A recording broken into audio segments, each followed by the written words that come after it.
Annual reports are a specific type of editorial design. For some designers, all they do is annual reports. The SEC requires all public companies to file these reports, so I don't think there's any danger of them going away anytime soon. In the past few years, some companies have used annual reports as a kind of marketing device, as you'll see soon. Story is an international production company. This report looks like it was partly intended to motivate employees. By the way, annual reports don't have to be an inch thick and tightly bound.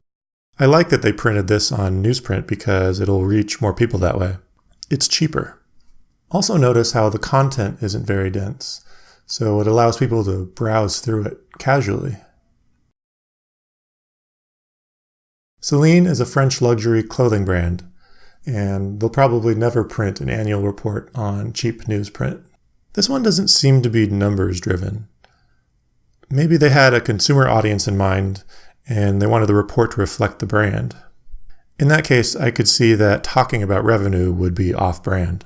Kind of like how rich people don't like to talk about money around each other.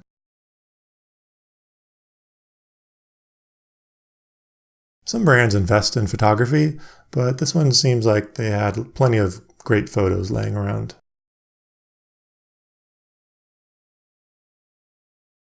These guys lease and finance aircraft, so naturally their report would be very numbers driven. There's a lot of statistics in here.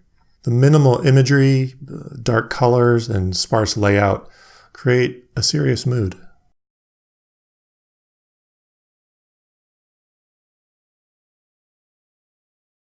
Not all annual reports are done on paper. If your company is web-based, it makes more sense to do something like this. The audience for this is definitely Shopify customers and potential customers. Notice how they emphasize the success of their sellers. That's pretty smart.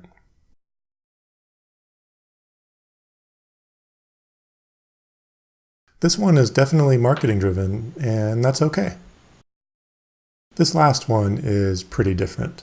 You may have seen these before. This guy, Nicholas Felton, writes down everywhere he goes, everything he eats, everybody he meets, all of it. And then at the end of the year, he combines this data into these beautiful reports. It's just a bunch of funky looking He's been doing it since 2007, and I think this is the last year he'll do it. Let's take a closer look. Facebook liked what he did so much that they hired him to work on their timeline feature. Only words. I would classify this report as part marketing tool, part art piece.